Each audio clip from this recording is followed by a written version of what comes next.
All right, let's go ahead and talk about what we always talk about in January, and that's the Green Bay Packers once again exiting out of the playoffs and very exiting out very quickly and in the most predictable way possible. Frank Nitty once again, folks, and you guys already know it's same old song and dance that we sing so many times. Packers get in the playoffs and they lose in some of the most heartbreaking ways. And at this point, I hate to keep telling you, but I'm going to keep telling you anyway. That is just who they are. At some point, if you watch this team, if you're a fan of this team, you got to be able to bring yourself to understand and what to expect from the Green Bay Packers year in and year out. You know what they're going to do. You know what to expect. And expecting anything less, anything differently, I don't know what to tell you. The Packers have completely built a choking culture in Green Bay at this point. This is not winning culture. This is not a championship culture team. It just isn't. They are playoff chokers. They always have been. They cannot win the big games. They just simply can't. They can never raise their game and bring it all from 4 quarters. I'm not talking about just one half or 3 quarters. No, I'm talking about all quarter from start to finish. 1, 2, 3, fourth. But how many times you don't see them just completely pump the brakes in the second half or pump the brakes late in the fourth quarter? And you're somebody as old as me. This didn't just start only a few years ago. It didn't even start with Aaron Rodgers. It didn't start with Aaron Rodgers. This is getting all the way back when we still had Brett Favre. And when who remembers when Michael Vick came into Lambeau and just completely owned us? After that game, the mystique of playing in Lambeau completely disappeared. I'm sure, again, if you're around my age, you remember 4th and 26 against the Eagles. Or Brett Favre's final game as a Packer, throwing that interception in overtime, allowing the Giants to get that game-winning field goal. And, of course, we don't have to go down the history of how many times we choked in the playoffs with Aaron Rodgers. Way too many. But the point I'm trying to make is this is not something that's just recently started. It's not something that's only happening under Matt LaFleur. It's been going on for a long time in Green Bay. They're good enough to make the playoffs, but they're not good enough to get to the dance. And this is just a choking franchise. That's just what they are. This is the culture they built, and they cannot get out of it. They cannot get out of it so much to the point where when you go into halftime and you have a 21-3 lead, and you're not comfortable with that lead, it's all you need to know. And it's not just the fact that the Bears are a team that is capable of coming back and getting back into football games. It's the fact it's not only that, but it's also more or less, even more so, the fact that you know that the Packers will choke away the lead some way, somehow. That you know they will find a way to lose that football game. This team has gotten to the point where you literally can give them a 35-0 lead in the fourth quarter, and they will still find a way to lose. They will still find a way to lose because they would then need to do everything wrong in order to help whatever opposing team that they're playing get back in the football game, and they will. So predictably, when the second half started and they went 3 and out, 3 straight drives or 4 straight drives, I was saying, yeah, there we go. In fact, I was so confident that they were going to choke this game away that I really started to say it right after Brandon McManus missed that first kick. When they tried to get some more points before halftime and he missed that kick, I said to myself, it starts right there. You might say, oh, well, he was iced and it was from 55 yards. Listen, man, The way kickers are kicking in the NFL these days, even from 55 yards at this point, doesn't really seem to be asking that much. And if Brandon McManus can't do it, then just get rid of him. Just cut him. Because he and obviously the special teams is a huge problem. But still, after he missed that kick, I said that's it. The downfall is going to start right then and there, and I was correct. They come back out at halftime and predictably went 3-and-out, and then proceeded to go 3-and-out 2 to 3 more drives after that. You thought maybe there might have been some people who thought maybe we were secure and we could possibly win after Matthew Golden got that touchdown. But no, the Bears could quickly march downfield, scored a quick touchdown. Packers tried to respond, and Brandon McManus missed another kick.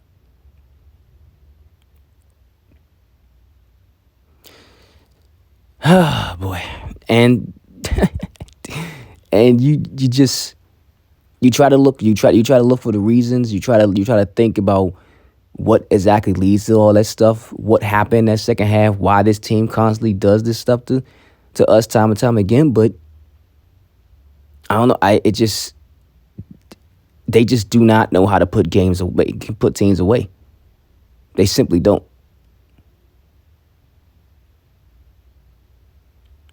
And a lot of that blame has to do with Matt LaFleur and the way he game plans and the way he calls plays when he has the lead. You're playing a division rival in a wild card round. You're playing a division rival in the playoffs. You can't take your foot off the gas for nothing. Because you know that you're playing against a division rival that just only a couple weeks ago came back and beat you in another blown lead. But then also against another opposing head coach on the other side of the sidelines that loves to beat you.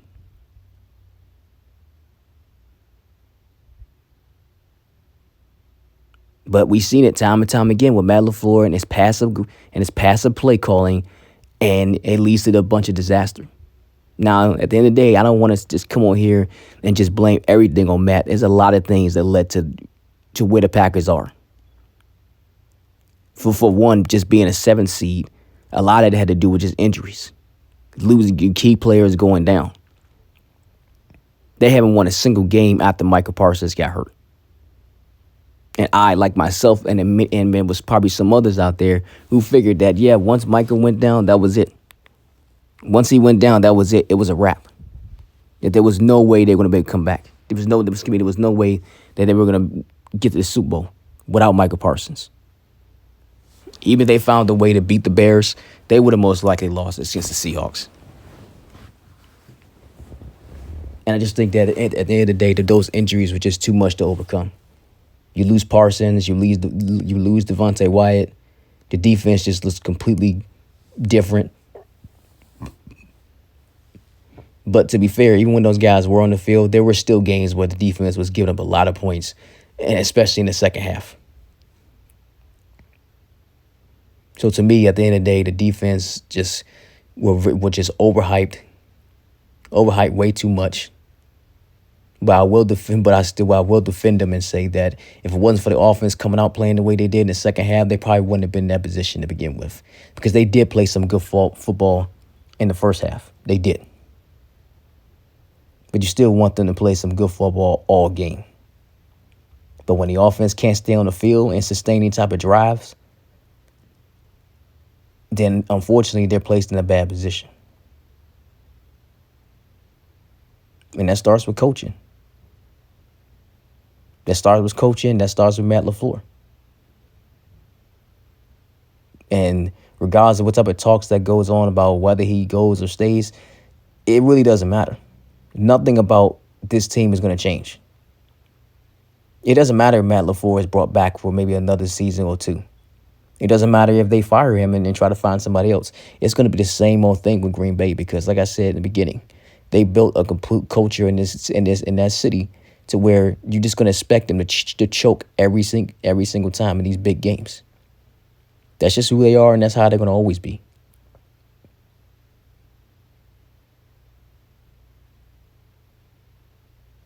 This is, you can't go on continue calling Green Bay Title Town.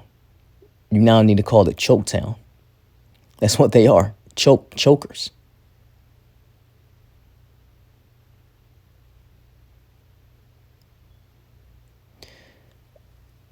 And and so, like I said, regardless of whether or not Matt LaFleur goes or stays, it doesn't really matter. Now, I'm not expecting him to go nowhere. I'm pretty sure they're going to bring him back. And I really don't expect him to go anywhere. I'm pretty sure they're going to bring him back. But you bring him back, something has to change. If you're gonna go into 2026 season once again with Matt LaFleur as your head coach and his same coaching staff, then you're gonna pretty much expect exactly the same thing that you got. It doesn't matter if Michael Parsons is out there. It doesn't matter if Tucker Kraft is out there, which those guys are big key players, closers, guys who probably can do enough to help you close out these games, to be fair. But ultimately, I would not expect anything less. If you come back with Matt LaFleur and his same old coaching staff, these guys, his entire coaching staff completely needs an overhaul. Completely needs an overhaul. A new offensive coordinator, a new special teams coach. I mean, special teams. How many times do we have to keep watching special teams cost them games? And we're going to keep on watching it because the Packers simply do not care about putting any type of investment into the special teams. That's why the Packers have the worst special teams unit year in and year out, because they don't care. They don't care about fixing the special teams. They don't.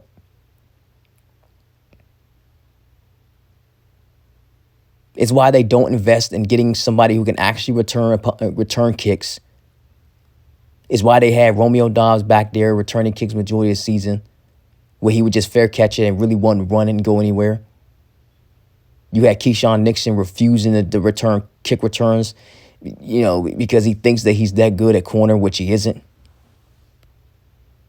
That guy's a clown.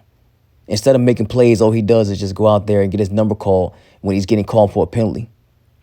Another dumb penalty.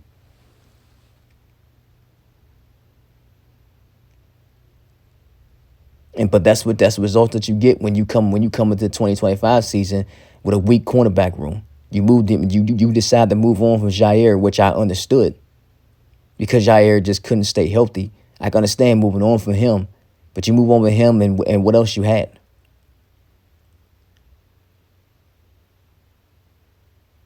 And you saw it in this game. You saw how bad our corners played again. So unfortunately, the Packers have to go into offseason once again, having to invest defensively. You got to get some better corners, man. You got the safeties.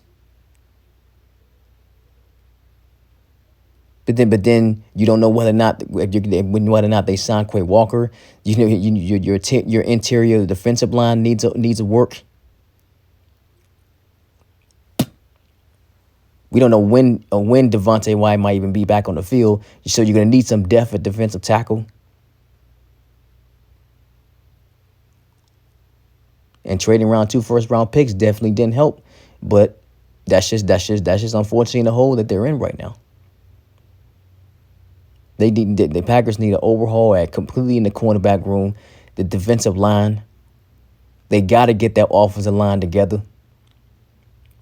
That's just the way that offensive line played in the second half, where they just could not protect Jordan all of a sudden just because the Bears sent a couple blitzes. It's just insane. Insane. And like I said, the passive nature of Matt LaFleur just could not make any type of adjustments that he needed to in order to stop that Bears pass rush. They didn't do that much different in the second half. All they did was just send a few more extra guys. You've been an NFL coach for a long time. You cannot tell me that it's something that you've never seen before and it's something that you're just completely incapable of adjusting to. But that's just one of the many problems with Matt LaFleur. He doesn't adjust. And once you take the Packers off what they want to do, that's it. They have no answer. They have no answer, and at the end of the day, they just take on the identity of their head coach. There is no killer instinct in Green Bay at all. You see it sometimes with Jeff Hafley, but that's about it. You don't see the killer instinct. You don't see a staff and coaches in here who just really would stand on that podium and tell you that, yeah, we're going to go out there and we're going to punch them in the mouth. We're going to go out there and we're going to punch teams in the mouth and kick their asses. To me, in my opinion, that's one of the biggest things that's missing in Green Bay right now. So, like I said, it is what it is, man. There's so many problems with this football team that they need to address, but regardless of what they do, man, it's just you always hope for the best, but you just know to expect the worst. You hope for the best, but you know what to expect, man. You already know what to expect. If they don't make any changes to coaching staff, especially on special teams, you can forget it. You got Brandon McManus out there missing extra points, missing field goals that would have completely changed the outcome of that game. You bring him back, you're pretty much just begging to lose more games because of that. And like I said, at the end of the day, the fault ultimately just goes down to the coaching. Where you had that guy playing games where he was hurt. It's just I don't. I mean, at the end of the day, I don't get this football team, man. I don't. You got your kicker out there. You had him out there trying to make kicks while he was injured. You freaking drafted a wide receiver in the first round, and it took you till the last game of the season to realize that, oh shit, this kid can actually play.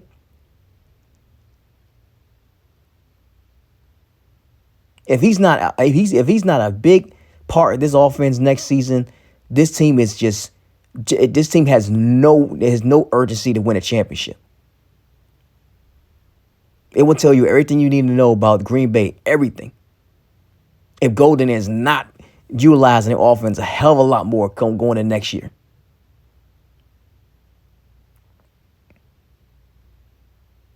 If Rich Bisaccia is brought back, if Brandon McManus is brought back, if you don't see any investment whatsoever in kick returner, which I already said that they don't really care, you're going to get the same old crap. It doesn't matter if we come back next season and Michael Parsons is eventually healthy or Tucker Kraft is healthy. All the other guys that we lost. It doesn't matter. If you come back with all the other things I just said, all the things that were costing you games all season, it's going to cost you games next season.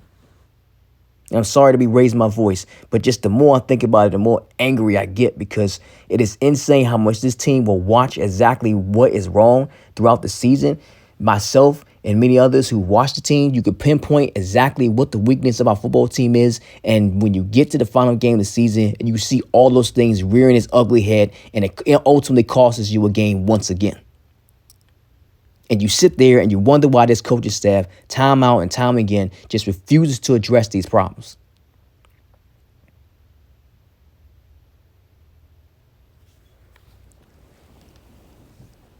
So yeah, I just wanted to point that out, man. Just thinking about that just really got me fired up, angry just now.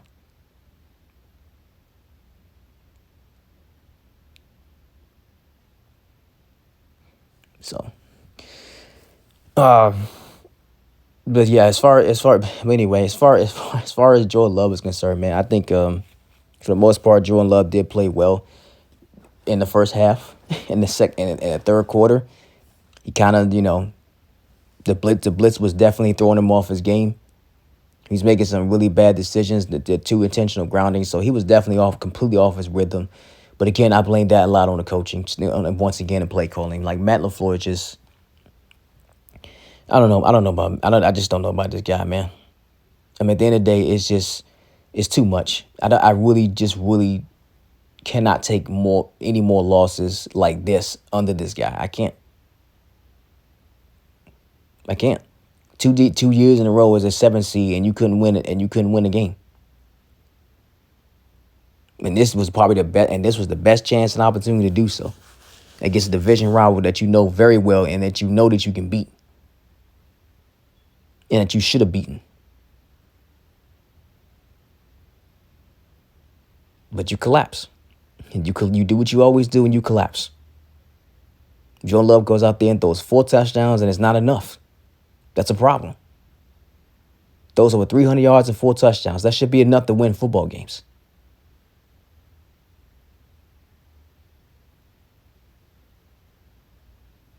And I will say this about Jordan Love. I really do think he needs his pocket awareness definitely needs to get better.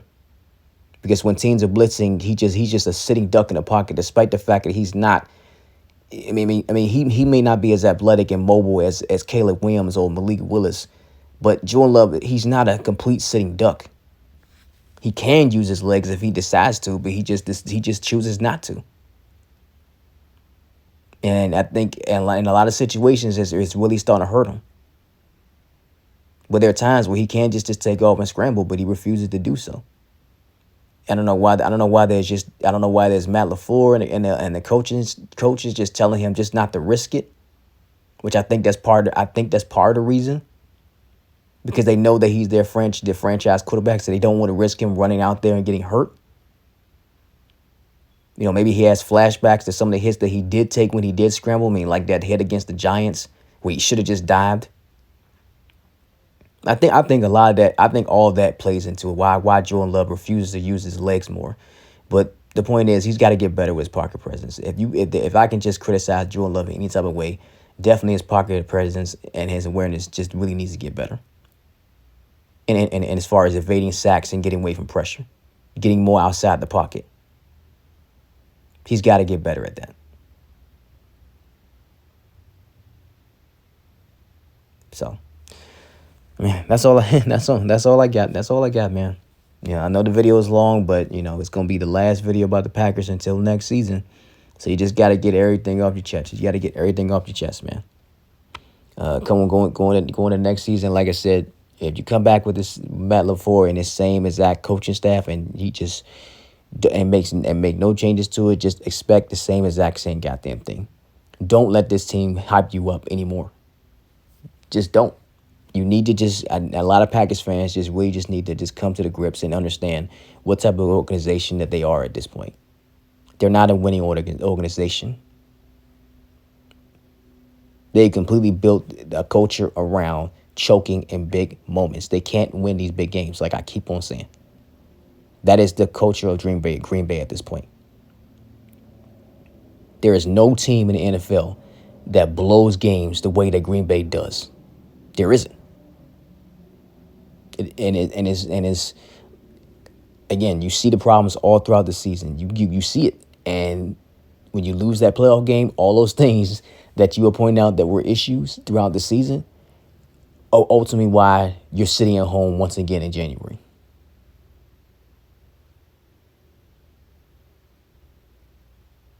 So, all I'm going to say now is that when the 2026 season starts, do not get hyped.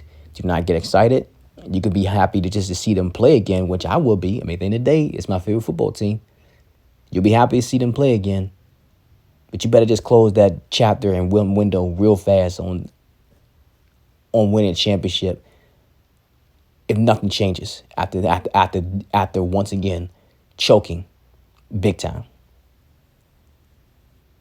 That's all I got. Until next season. I'm out of here.